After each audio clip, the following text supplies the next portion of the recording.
Hey guys, how are you doing today? I hope that you are doing amazing and fantastic and wonderful.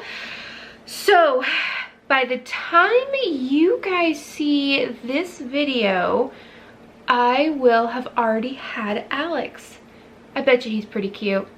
I bet you he's adorable. I bet you I'm exhausted and that I don't have any makeup on.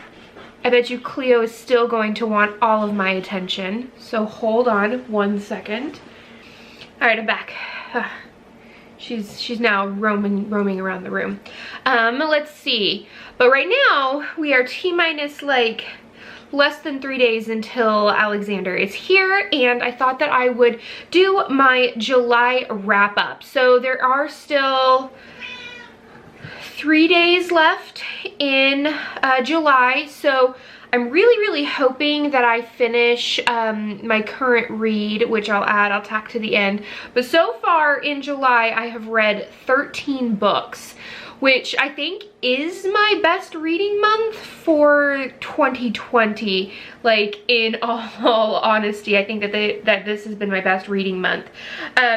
My average review rate for all 13 books together is a 4.38, so I had a pretty good reading month altogether. There were only a couple of like, maybe it wasn't really like my type of book, it was for someone else kind of thing.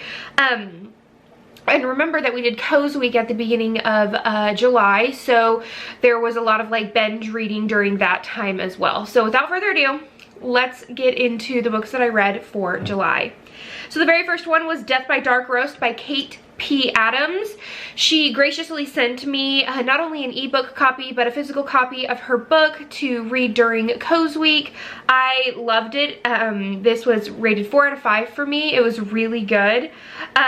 Next we have a sci-fi cozy, which was Murder in the Multiverse by R.E. McLean. I went through a huge sci-fi kick at the end of June, the beginning of July, and so I put it on the Cozy Week. She really wants in my lap. Hi.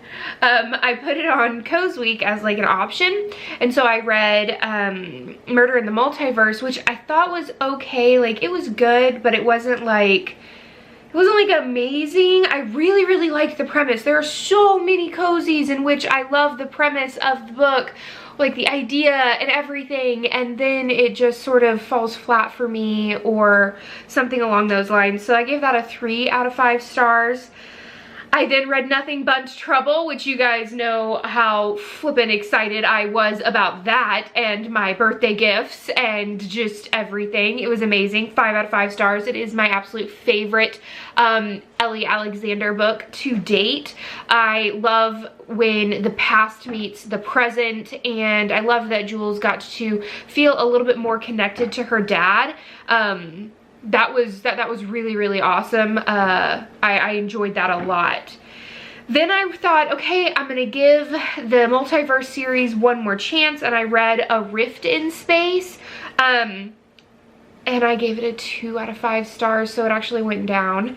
Then I went on like a Sophie Kelly kick, and I read A Whisker of Trouble, which I gave 4 out of 5 stars. And then I just really kept going with like the cats and like the furry companions. I wonder why I would go for that. Do you have any idea at all, Cleo, why I would go for furry companions that are sassy and need lots of attention?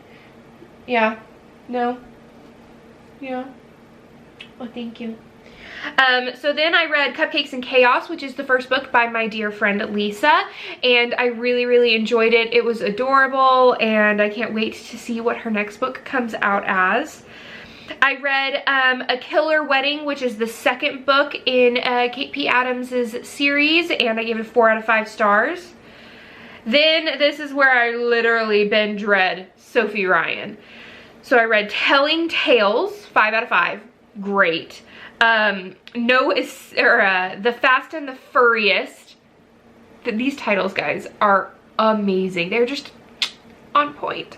5 out of 5. Let's see. No Escape Clause. Claw Enforcement. And then I caught up with all of the books that are out. And so then I had to pre-order the books that are, or the book that's coming out. I think it's either at the end of this year or the beginning of next year. But now I have to wait, which is so frustrating. But I think that I am behind on the Magical Cats Bake Shop Mystery series. So that means that I just need to go and catch up on her other series. And then maybe by the time I'm caught up with that series, this new book will come out. But the character development in, like, as the books have gone, I'm just like so for, and I have a new fictional crush, and it's just been brilliant and amazing. Then the last two books are in the same series, Bound for Murder. This is book 4 in Victoria Gilbert's series. I gave it a 5 out of 5 stars. Didn't even realize that I missed it. Like, I thought that I was caught up on Victoria Gilbert. No, nay, was not. And then I got a NetGalley of her newest book that's about to come out, and it's A Deadly Edition, and it was really, really good as well.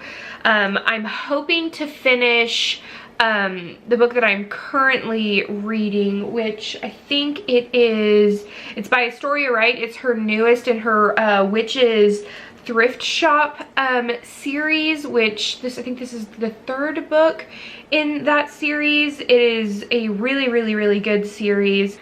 It's okay. Past Courtney has my back and puts what I'm reading on my Instagram profile currently. Wicked Wish List. Why was that so difficult, Courtney? Oh my goodness, that should not have been so difficult. So yeah, I'm reading Wicked Wish List, and then London Levitt just sent me her new a advanced reader copy of the newest Port Danby series, and I might binge read that before Alex gets here. Fingers crossed, maybe I will, but you know, 13 books is good in and of itself, so I don't know why I'm like pressuring myself to read 15 books total when 13 books is pretty darn good. So what did you read this month? Let me know down below something that I need to pick up that you think that I would really, really enjoy. That's the end of this chapter of Courtagonist. There might be a couple of weeks where I might not get a video up. I'll try and get some pictures up on my Instagram, so go make sure and follow my Instagram. I put a lot of updates on there so you guys can sort of follow along. But I have no idea what filming with a baby is like, so I don't know how well I will do at it. So please give this video a thumbs up and subscribe if you haven't already. And until next time, guys, happy reading. Bye. No, we don't eat flowers. Thank you.